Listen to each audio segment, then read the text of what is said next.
Bismillahirrahmanirrahim. Assalamualaikum warahmatullahi wabarakatuh. Pemirsa yang dirahmati Allah, marilah kita simak ceramah dari Buya Arus Yasim dengan tema Mengenal Ruh dan Alam Ruh. Sebelumnya marilah kita bersolawat terlebih dahulu. Allahumma sholli ala Sayyidina Muhammad wa ala ali Sayyidina Muhammad. Selamat menyaksikan. Beliau mengatakan, Imam Al-Hakim At-Tirmidzi, bahwa kalau orang disebut wali yang sudah permanen, sempurna, dia harus melalui beberapa kerajaan-kerajaan rohani, tahapan-tahapan rohani yang itu boleh disebut hijab. Jadi biar gampang, ini yang disebut hijab. Minimal ada 10 hijab. Dan saya heran, guru saya Khidriyah, itu nggak pernah sekolah nyantri. Tapi dia mengatakan, untuk mengangkat hijabmu, itu ada 10, tapi saya ringkas jadi 7. Jadi beliau kasih diskon kita, kamu cukup 7 hijab yang kamu harus lewati. Dan itu kita wiridkan, ada cara menembusnya. Dan semuanya ternyata ditembus dengan Fatihah. Fatihah itu jami' mani'. Tapi saya tidak boleh memberikannya, karena itu bukan hak saya. Karena ini untuk jadi waliullah yang boleh dikasih gelar nanti khatmul aulia. Jadi khatmul aulia itu banyak. Secara makom, tapi secara jabatan dia belum tentu dikasih itu. Yang itu cuma dikasih kepada Al-Ghaus. Jadi setiap orang kalau sudah sampai di ujung makomnya dia disebut Khatmul Aulia. Jadi Khatmul Aulia itu bisa banyak toh. Tapi ada Al-Khatam Al-Akbar yang itu cuma di pimpinan para wali itu. Nah, ini yang dimaksud Khatmul Aulia menurut para sufi. Jadi Khatmul Aulia bukan seperti yang dikatakan oleh Ibnu Taimiyah terhadap Ibnu Arabi. Ibnu Arabi kan mengatakan saya sampai ke makam Khatmul Aulia. Dikira oleh Ibnu Taimiyah tidak ada lagi wali setelah. Ya, jadi Ibnu Taimiyah mengatakan ini Ibnu Arabi wali setelah dia. Bukan itu makna Khatmul Aulia. Maka dijelaskan oleh Imam Abdul Karim Al-Jili dalam kitab Al-Insan Al-Kamil di jilid-jilid yang nomor 2 ya, yang terakhir. Dia katakan maksud Khatmul Aulia adalah setiap wali dia mencapai makom yang makom itu terakhir bagi dia. Nah, itu sempurna. Khalas. Masya Allah. Baik. Beres. Baik. Kita boleh lihat ya yang tadi dijelaskan oleh Buya Asfi. Afwan Buya. Wah, ini menjauh nih. Apa ya? Tadi ada mulkul jabarut. Mulkus sultan. Jalal, jamal, azamah, haibah, rahmah, baha. Bukan Gus Baha ya. Bahjah, fardaniyah. Tapi perlu diketahui, sebelum sampai nomor 10, semua ini adalah pengalaman pribadi beliau. Jadi bisa jadi sebelum nomor 10, itu beda. Masing-masing kita beda. Oke, saya balik lagi ya. Jadi kalau dibuat tangga pertama ini, Jabarut. Tangga kedua, Jalal ya, terus Jamal, naik, sampai kemudian Fardaniyah. Oke, saya balik lagi deh. Ini adalah apa yang beliau alami. Nanti beda orang, beda makom. Beda hijab. Ini hijabnya beliau. Jadi apa hijab beliau pertama? Jabarut. Terus Sultan, Jalal, Jamal. Apa itu Jalal, Jamal? Nanti kita buka kitab Futuhat. Apa itu Jalal dan Jamal? Atau kita buka yang pendek itu apa? Insan Kamil. Nanti lebih gamblang di situ. Nanti di waktu yang lain. Biar gampang. Sampai ujungnya adalah Fardaniyah. Fardaniyah ini kalau boleh disebut makom ketika seseorang menyaksikan hakikat dari la ilaha illallah yang sebenarnya. Itulah yang sampai kepada Nabiullah Musa. Innani anallahu la ilaha illa ana. Nah, itulah puncak tertinggi dari makomnya Nabiullah Musa sudah. Gitu. Begitu juga ke Nabiuna Muhammad sallallahu alaihi wasallam ya. Yang sampai ke Nabi Musa la ilaha illa ana. Yang sampai ke Nabi Ibrahim itu hasbunallah. Walaupun dia juga dapat juga la ilaha illallah, tapi setiap wali itu punya zikr maksus. Nah, bedanya thariqah nafsiyah dengan thariqah rohani. Di thariqah rohani beda wiridnya. Beda wirid ngangkat hijabnya, tapi kalau wirid nafsiyahnya sama. Nah, sekarang itu kita dipaksa misalnya kurikulumnya ini, emang itu namanya memaksa kita supaya kalah nafsiyahnya sehingga bertahtalah di situ mulkul jabarut. Jabarut itu kan boleh diarti alam apa secara harfiah, jabar. Paksaan, ya. Dan di situ, siapa yang berhasil ke sana? Mereka yang memaksa matanya nggak ngantuk, nggak tidur waktu zikir. Yang memaksa badannya saat makan dia nggak makan. pikirannya mau melayang, dia nggak melayang. Mau tulul amal, dia pendekkan amalnya, ya, angan-angannya. Kasal dilawan dengan nasyad, dengan rajin, ya. Kasal tadi malas dilawan dengan rajin. Begitulah terus. Sehingga dia tembuslah sampai makom jabarut. Kira-kira begitu gamblangnya. Ya ribetnya lebih banyak lagi. Gamblangnya kira-kira begitu. Kalau malakut gampang. Antum tidur dalam keadaan zikir, dalam keadaan wudhu, itu sudah masuk alam jabarut kalau tidur. Apalagi kalau zikirnya lagi ketidur. Gitu. Maka kalau ada orang ketiduran lagi zikir, biarin, jangan diganggu. Karena dia ruhnya sedang berjalan di alam malakut. Alam malakut. Maka biasa orang bahkan kalau ketiduran pun, itu dia sudah di alam malakut. Dan dalilnya jelas dalam hadis yang hasan, ya, bahwa orang yang tidur dalam keadaan suci, Allah terbangkan ruhnya ke alam malakut. Tapi belum tentu ke jabarut. Itu sebabnya antum nanti bisa ketemu guru, ketemu orang tua, ketemu nabi di situ. Itu rahasianya. Ya, tapi kalau sudah dapat kalam-kalam, udah dapat ilmu, itu udah bukan di alam malakut, sudah naik dia. Ya, jangan senang dulu kalau dapat, itu belum tinggi-tinggi amat. Sekarang orang sudah merasa tinggi dengan mimpi ketemu Nabi. Mohon maaf, ini banyak yang merasa kalau mimpi ketemu Nabi dia udah ngerasa sesuatu. Tapi masalahnya banyak orang sampai mati sekarang belum ketemu Nabi gitu. Ya, udah banyak sholawat belum ketemu Nabi, ya repot juga. Apalagi dikasih mimpi, itu pun bisa terhijab lah, apalagi yang tidak mimpi. Jadi kalau mimpi, baru masuk ke malakut. Belum jabarut itu. Coba jabarut baru awal tuh. Berarti malakut itu baru thariqah qalbiyah nafsiyah. Rata-rata semua mursyid, kalau dia tidak langsung berkhidriyah, seperti Nabi Musa ketika ketemu Nabi Khidir, dia nggak akan tembus ke alam jabarut. Di situ aja tuh. Sibuk di serban, tebel-tebel, sibuk di penampilan-penampilan zahir. Boleh nggak? Ya nggak apa-apa, itu mainannya malakut, tidak masalah. Tapi mau sampai kapan begitu? Kalau orang tahu jalan ke Bandung, ya dia ajak ke Bandung. Ada berapa jalan ke Bandung? Banyak. Bisa lewat Puncak, bisa lewat tol, bisa lewat mana lagi? Bisa muter ke Cirebon kan? bisa semua. Antum mau yang mana? Nah, kira-kira begitulah thariqah itu. Dia muter-muter, dulu muter-muter, begitulah muter-muter terus. Lalu kapan usulnya? Gitu. Nah, di sini teman-teman yang melakukan Allah, kan udah dijelasin sama Bu Yasmin, ya. Semoga kita diberi nanti, dibuka hijab untuk itu. Amin. Tapi saya lagi katakan, saya tidak punya hak membuka itu. Saya cuma mentakdimkan kepada antum bahwa ilmunya ada. Ya, dan kita harus mengakui, ini batas saya di situ. Walaupun saya dikasih untuk diri saya sendiri, dan itu emang langsung terbuka. Awal saya dibuka oleh beliau itu, ya dikasih ini, kita zikirkan, kita wiridkan, langsung diberikan itu, kalam-kalam itu, berdialog, ya, dan nggak bisa dibuat-buat, memang begitulah pemberian Allahnya. Nah, disitulah saya tahu makomnya beliau. Gitu, ya. Nah, kalau pakai kalam, aduh susah. Jadi kalau kita pakai jubah-jubah kalam, jubah-jubah fikih, yang kita pakai jadi alat berpikir, nggak nyampe. Nah, maka dikatakan di situ, fahdar an tusghi ilaihi fa innahu yantiqu an lisasi syayatin. Jadi waktu saya duduk-duduk dengan muridnya, saya diuji sama muridnya. Kamu hafal hadis ya? Ribuan hadis ya? Wah, kalau kita digituin apa? Seneng kan? Saya nggak. Wah, ini orang lagi nyorot kolbu saya ini. Ya, kita bertawus kepada Allah. Akhirnya saya katakan, oh tidak, saya cuma hafal beberapa hadis aja. Cuma untuk keperluan harian-harian aja. Ya, ribuan itu kata orang. Saya lebih tahu diri saya sendiri. Gitu. Nah, biasanya kalau nggak lolos di kalam pertama, dia diam aja. Ini orang agak pendiam.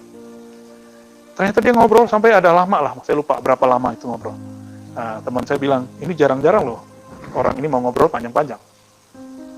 Ternyata di ujung dia ngomong, ente kalau tadi bilang, betul saya hafal sekian ribu. Dan memang waktu di Darussunnah saya pernah menghafalkan lebih dari 1000 hadis. Karena setiap pertemuan 5 hadis. Tanya aja sama yang pernah belajar sama saya di Darussunnah. Ya, 5 hadis, kadang-kadang 10 hadis. Kalau ada yang ketiduran, ikopnya adalah hafalan hadis. Kan enak tuh. Ya. Kalau ada yang beberapa kali, ya, hafalan hadis aja udah. Dan akhirnya kita terbiasa menghafal. Sekali dengar hafal. Jadi pernah mengalami hal itu.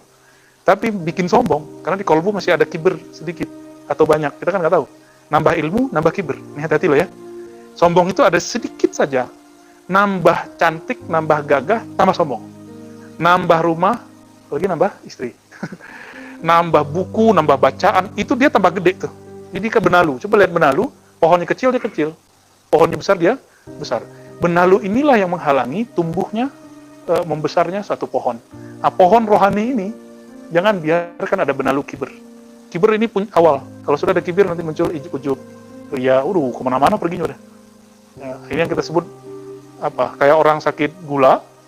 Kalau gulanya berat ke ginjal, sakit ginjal. Ya, gulanya berat ke jantung, jantung. Paru-paru, paru-paru. Kalau sudah kompleks, namanya apa? Komplikasi. Nah, itu kira-kira begitu. Mau dibiarkan. Jadi mau dia kiai, mau dia ulama, mau katanya mursyid, mau katanya profesor, apalagi orang-orang kayak kita gini, ya. Kalau itu kita biarkan kibir itu sendiri, ya, kita biarkan, apa kata Allah? La yadkhul jannah man kana fi qalbihi mithqala dzarratin min kibr. Lalu iblis disebut aba wastakbara. Aba wastakbara. Jadi siapa yang membiarkan kibir itu bertahta di kalbunya, mustahil dia masuk ke alam Jabarut. Karena Jabarut itu menghancurkan si kibir. Hancur kibir, antum masuk ke alam Jabarut. Maka ini yang kita sebut jubah-jubah. Bagi santri, jubah santrinya, bagi dokter, jubah dokternya, bagi magister, ustadz, dai, itu jubahnya.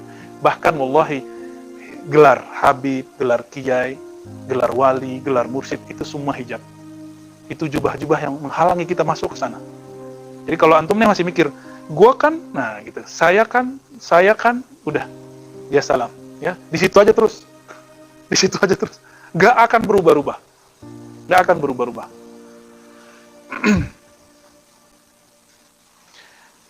Namun kalau Allah izinkan antum nanti umur panjang, lalu Allah izinkan ketemu dengan pemilik ilmu khidriyah ini, ilmu walayah ini, ya,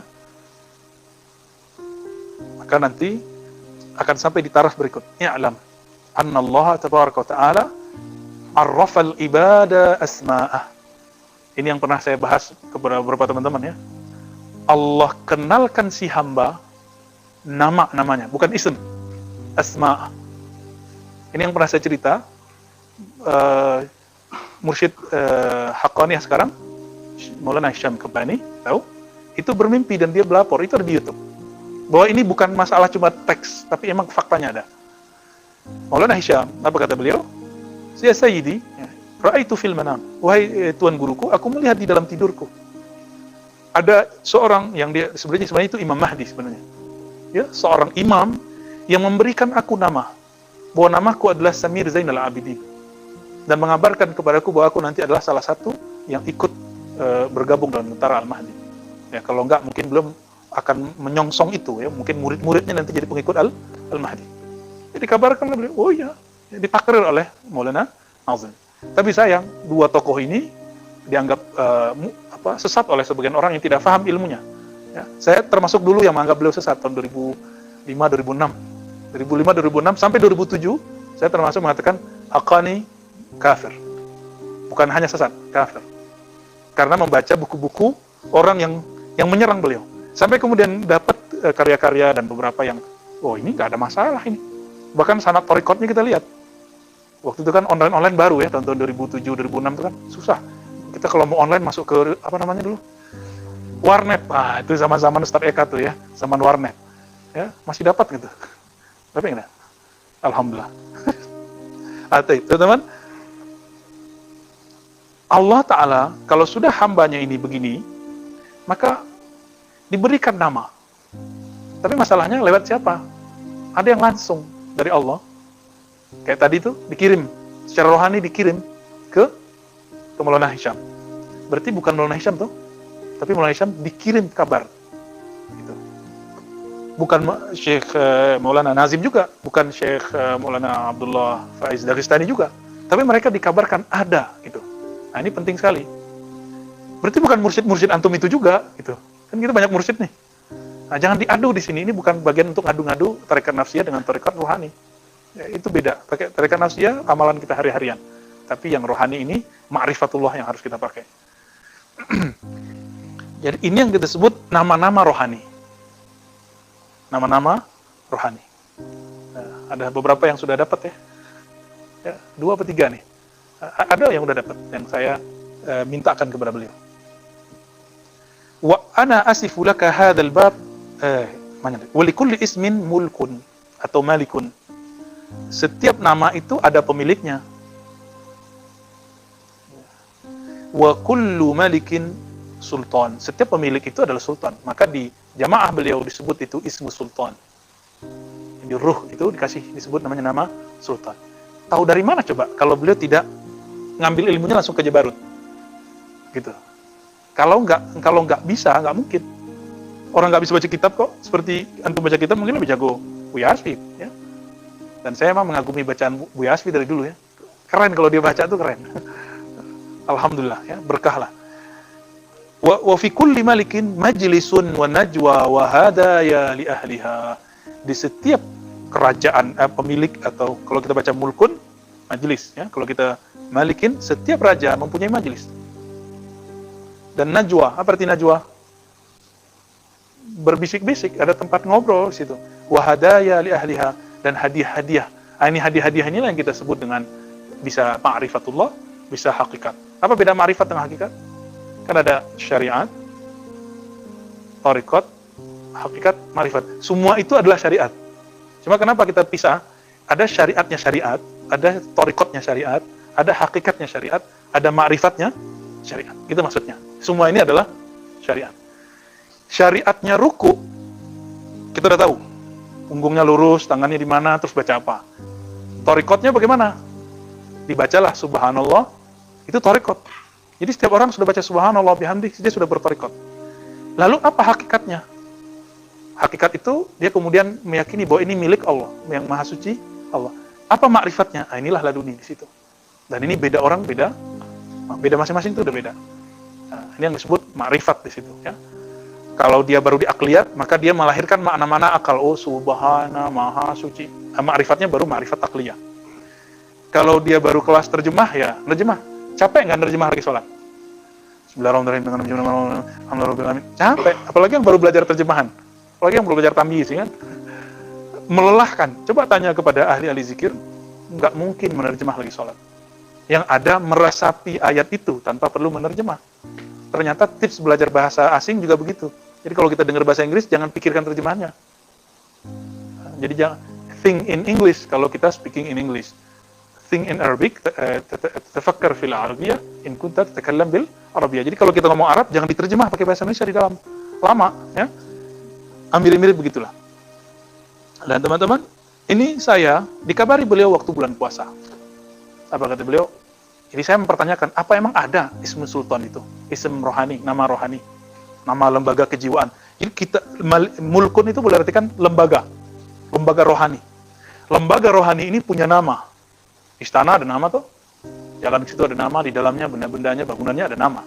Coba masuk ke Kasunanan, misalnya itu semua gedung itu ada namanya. Masuk ke UIN, ini fakultas A, fakultas B. Bahkan masuk ke kelas, ini namanya kelas A, kelas B, ini kelas filsafat, ini kelas syariah, bla bla, semua ada itu. Masa di alam yang zahir ini ada nama, ada bilik, ada bangunan, di alam rohani nggak ada? Nggak mungkin, pasti lebih banyak di sini. Dan beliau mengatakan, nanti kamu lihat ya, ada di Khatmul Auliya. Lah, saya kaget, kapan dibacanya? Ya, karena di situ nggak ada kitab Khatmul Auliya, dan saya tanya ke temannya, itu nggak pernah nyantri beliau. Beliau nggak pernah nyantri. Terus, yang kedua beliau bilang, ada satu lagi tuh kitab namanya Ghunyah. Kitab Khatmul Auliya tidak saya buka, saya taruh. Yang saya buka Al-Ghunyah. Al-Ghunyah berapa tebelnya? 3 kali tebel ini. Udah bolak-balik seminggu nggak ketemu-ketemu. Tentang nama, bahwa Allah memberi nama seorang hamba secara rohani. Ini yang saya bahas di waktu awal dulu, masih ingat? Jika kita lahir di dunia dikasih nama oleh ayah ibu, tapi itu nama dari ayah ibu. Pertanyaannya, nanti di akhirat dipanggil pakai nama yang diberikan ayah ibu, atau nama yang dipanggil waktu di Alastu birabbikum? Tergantung nanti makomnya apa. Kalau antum nggak terima yang di Alastu birabbikum, sudah makomnya makom jasad ini. Namanya hanya ada di sini, nggak sampai ke makom rohani.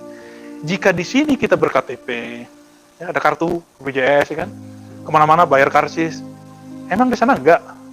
Di sini kita punya nama, dan di sini kita sekolah, ngaji, antum nyari guru untuk ngaji, nyari guru untuk bisa zikir, emang di sana enggak? Mirip-mirip kok. Bedanya nggak pakai angkot, nggak pakai gojek, ya. Itulah bedanya. Di alam ruh ketika Allah mengatakan Alastu birabbikum, Itu ruh itu kum. Kum itu ada nama di situ. Sudah ada nama, kum antum, kamu. Ketika disebutkan kamu sekalian, itu sudah ada nama-nama ruh. Nah, nama-nama ruh itu yang bisa mengetahui dan bisa memberikan ulang, itu adalah yang hidriyah itu. Ya, kalau di zaman Syekh Abdul Qadir ya beliau, Ghausnya. Di zamannya Syekh Abdul Hasan Syazili ya beliau, Ba'udin Naqsybandi ya beliau. Bahkan kabar baiknya di negeri kita ada dulu Syekh Nawil Bantani itu masuk ke jaringan itu, jaringan Al-Ghaus. Jadi jangan sembarangan bilang wali kutub Ghaus ya. Itu Ghaus-Ghausan itu. Ghaus gosong kali. Ya, kita agak hati-hati di sini. Jangan menempatkan orang bukan di makomnya. Orang belum doktor jangan tulis doktor. Ya kan? Jangan senang antum dipanggil doktor. Itu nipu diri sendiri. Kalau kayak Buya Adomi kan udah jelas mau promosi, semoga panjang umur. Ya. Kan udah ujian, nggak apa-apa kalau dokter. Tapi kalau ada orang, dia belum, S2 aja belum, udah ditulis profesor, dokter. Ya. Tahu sendiri siapa orangnya. Ya. Seminar di mana, pengajian akbar di mana, dia tulis profesor dokter. Itu menipu diri sendiri dan menipu jamaah gitu. Jadi di dunia dia sudah menipu jamaahnya, gimana di akhirat? Dia nggak ada urusan dia ya. Nah, maka teman-teman, kalau di dunia ada gelar-gelar kayak tadi, sarjana ini, sarjana itu, magister, doktor, di sana juga ada gelar-gelar itu. Nah, ini yang kita sebut asma. Kalau orang sudah diwisuda, dia S3, dikasih nama baru depannya, doktor. Gitu. Dalam bab rohani juga sama. Gitu. Maka gelar Maulana, ya, itu gelar dari sana. Tergantung nih Maulananya dari murid, jamaah, dari kiai, atau gelar Jabarut. Ada semua itu. Mursyid-mursyid itu rata-rata emang gelarnya Maulana. Mursyid-mursyid yang rohani ya, mereka udah dapat gelar Maulana secara rohani. Atau Asy-Syarif As-Sayyid secara rohani, walaupun dia tidak Syarif Sayyid secara fisik. Nah, karena mereka adalah warasatul anbiya, pewaris para nabi, kita udah bahas sebelumnya, mereka adalah alun nabi, keluarga Nabi sallallahu alaihi wasallam. Nah, kita tahunya nama kita sekarang apa? Ya, nama yang dikasih bapak kan gitu. Dan antum bisa bayangkan, nama yang diberi orang tua. Orang kita mengenal Allah nggak? Tanya lagi. Orang tua kita mengerti nggak alam ini? Nggak. Berarti nama itu hanya berlaku di... Lalu apa makna hadis? Sesungguhnya kamu akan dipanggil di akhirat dengan namamu dan ayahmu. Nah, tergantung. Antum berayah cuma di alam ini atau juga ayah rohani. Siapa ayah rohani kita? Yang disebut Abul Arwah siapa? Man huwa Abul Arwah? Siapa dapat gelar Abul Arwah? Di Dalail ada. Ketemu nggak asma'nya di sini? Siapa yang dapat gelar Abul Arwah? Nabi Yuna Muhammad sallallahu alaihi wasallam. Nah, ini kenapa kita harus baca asma' Nabi di sini kan ada. Silakan nanti dilihat lagi. Abul Arwah. Maka semua orang nanti akan dipanggil dengan nama Muhammad kalau dia ngerti. Muhammad apa nih namanya? Ini salah satu namanya. Ya. Kalau dia pewaris rohani, mungkin dia dapat gelar Ahmad. Karena Ahmad itu rohaninya Nabi sallallahu alaihi wasallam. Jadi ketika al-anbiya, ulama warasatul anbiya, dia mewarisi tidak hanya Muhammad tapi juga Ahmad. Kira-kira begitu. Bisa kan dicerna? Ya, alhamdulillah rabbil alamin. Jadi adakah nama rohani itu? Ada. Adakah gelar rohani? Ada. Nah, saya kan bolak-balik tadi baca Gunya. Seminggu nggak bisa paham. Akhirnya karena membaca pakai nafsu. Jadi baca pakai syahwat, pakai belagu, gue dokter, gue bisa baca. Nggak bisa. Nggak ketemu-ketemu, setebal itu. Padahal itu saya udah bolak-balik 7 kali mungkin. Udah bolak-balik di bagian yang sama 7 kali. Antum bisa bayangkan. Akhirnya kita tenangin hati lagi. Ala bidzikrillah. Kembali ke halaman sebelumnya itu. Alladzina amanu wa tatma'innu qulubuhum bidzikrillah. Ala bidzikrillah tatma'innul qulub. Orang-orang beriman itu karakternya cuma satu. Dia kalbunya tenang cuma dengan zikrullah. Ya. Hanyalah dengan menyebut nama Allah kalbu jadi tenang. Lalu kalbu yang tenang itu yang kita artikan la khaufun alaihim wala hum yahzanun. Oke. Saya zikir kemudian kirim Fatihah. Di situ saya baru tahu Fatihah dahsyatnya bagaimana. Tadinya cuma tahu kata orang. Ya walaupun kita kata orang ustadz, kita emang ikut-ikut aja. Kadang-kadang ustadz tuh taklid juga loh. Kiainya begitu, udah gitu juga. Akhirnya harus dihadapi dengan persoalan dia sendiri merasakan nggak gitu.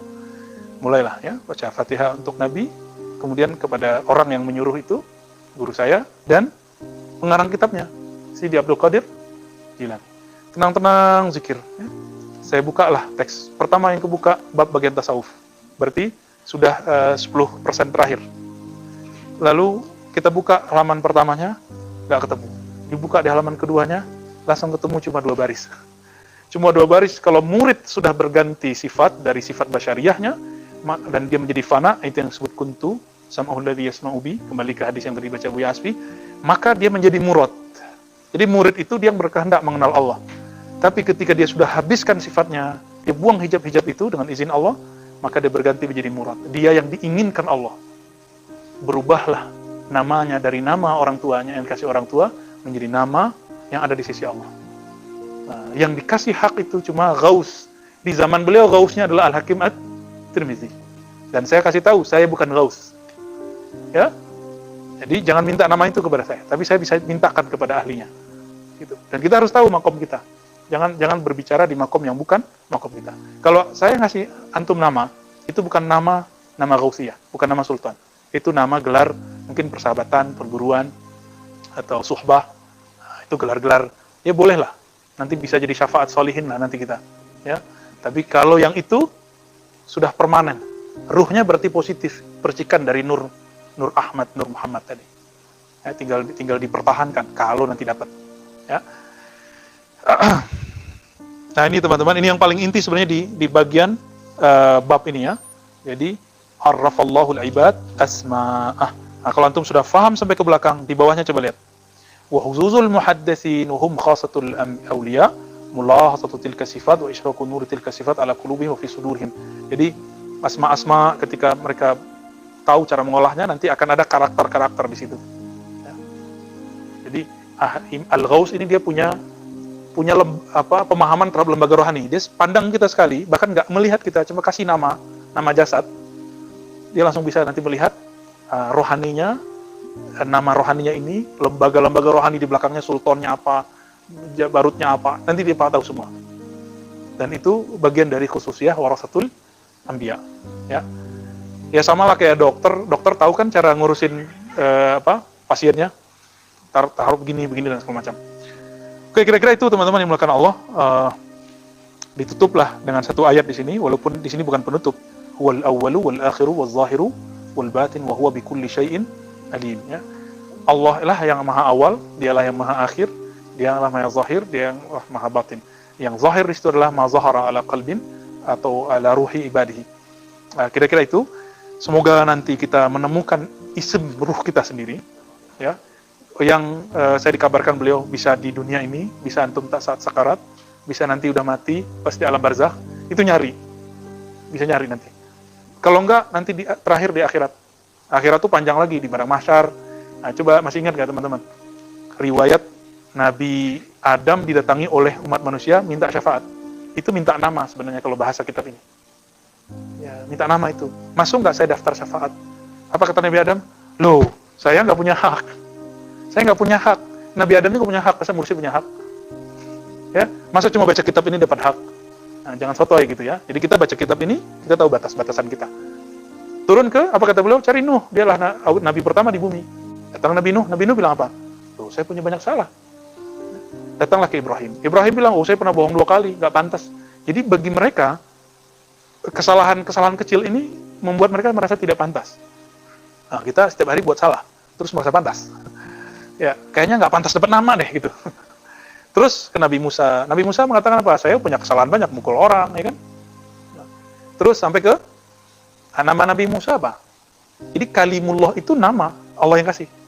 Wa kallamallahu Musa taklima. Nabi Ibrahim gelarnya apa? Khalil. Nabi Isa gelarnya kalimullah wa ruhullah wa kalimatuhu. Itu nama teman-teman, itu salah satu nama mereka. Namanya masih banyak. Nanti apa lagi? Apa kata Nabi Isa? Di riwayat lain tidak disebutkan Nabi Isa, cuma Nabi Musa. Nabi Musa mengatakan, datanglah ke Muhammad. Nabi Muhammad, karena sering kita berdoa. Jadi antum, kalau nggak dapat namanya di dunia, sering-sering aja baca doa akhir azan itu, setelah azan. Allahumma rabba hadhihi ad-da'wati at-tammah wa salatil qa'imah ati Muhammadan al-wasilata wal fadilah wa ba'athu maqaman mahmud alladhi wa'adtah. Sampai di situ, raditu billahi rabba bil Islam dina wa bi sayyidina Muhammadin nabiy wa rasulah. Wasilah dan maqam mahmudah itu adalah maqam ini, maqam yang berhak memberi nama itu, maqam ghausiyah. Ya, tidak semua ghaus dapat itu, cuma ghaus tertentu yang dapat tidak terbatas ya. Akhirnya Nabi Muhammad memberikan daftar. Nah, itu udah telat tuh dapat di situ. Jadi yang nyarinya nanti di padang mahsyar itu sudah telat, dan itu orang awamul muslimin. Semoga yang sudah tasdik ilmu ini Allah berikan walaupun sesaat sebelum meninggal. Amin ya. Antum dapat nanti di alam barzakh itu syukur. Nanti di alam barzakh ini meninggal. Terus di alam barzakh itu kan orang nyari-nyari juga. Siapa yang bisa nyelamatin saya nih? Alam barzakh bukan santai-santai aja di situ, enggak. Panjang itu. Sangat panjang itu, teman-teman. Barzakh itu kan cuma alam transit. Coba contoh nih. Teman saya ke Hong Kong. Di imigrasi ketahan. Imigrasi itu barzakh. Ditanya-tanya, diinterogasi. Nah, interogasi itu mungkar nakir. Kamu punya kenalan nggak? Punya. Siapa? Perdana Menteri. Oh, langsung tembus itu. Atau minimal dia bilang, teman saya dulu ke salah satu lembaga zakat. Oh, saya mau ke sana, nanti dijamin di sana, makan saya di sana. Jadi itu ditanya persis. Mirip-mirip begitu. Alam barzakh itu begitu. Kalau kita bisa menghubunginya, nanti bisa balik. Dia bisa tembus. Nah, nanti antum mau hubungi siapa? Nah, kalau nggak kenal dengan nama ini, nanti dipanggil Allah. Misalnya namanya ya Abdurrahman. Dipanggil ya Abdurrahman, kita bengong aja kan? Ini contoh. Tapi kalau sudah tahu, dipanggil dengan beberapa nama, kita bisa nyahut. Nah, kira-kira seperti itu. Ya. Semoga semuanya lahir dengan namanya, nama ruhaninya. Amin ya rabbal alamin. نختتم هذا المجلس بصلاة على النبي اللهم صل وسلم وبارك على سيد الوجود سيدنا محمد وعلى آله وأصحابه ولبيته وذريته أجمعين. صلاة الفاتح. اللهم صل على سيدنا الفاتح لما أغلق والخاتم لما سبق ناصر الحق بالحق والهادي إلى صراطك المستقيم وعلى آله حق قدره ومقداره العظيم. صلوات النور الذات. اللهم صل على سيدنا محمد النور الذاتي وسر الساري في جميع الأسماء والصفات وعلى آله وصحبه وسلم. الحمد لله رب العالمين. السلام عليكم ورحمة الله.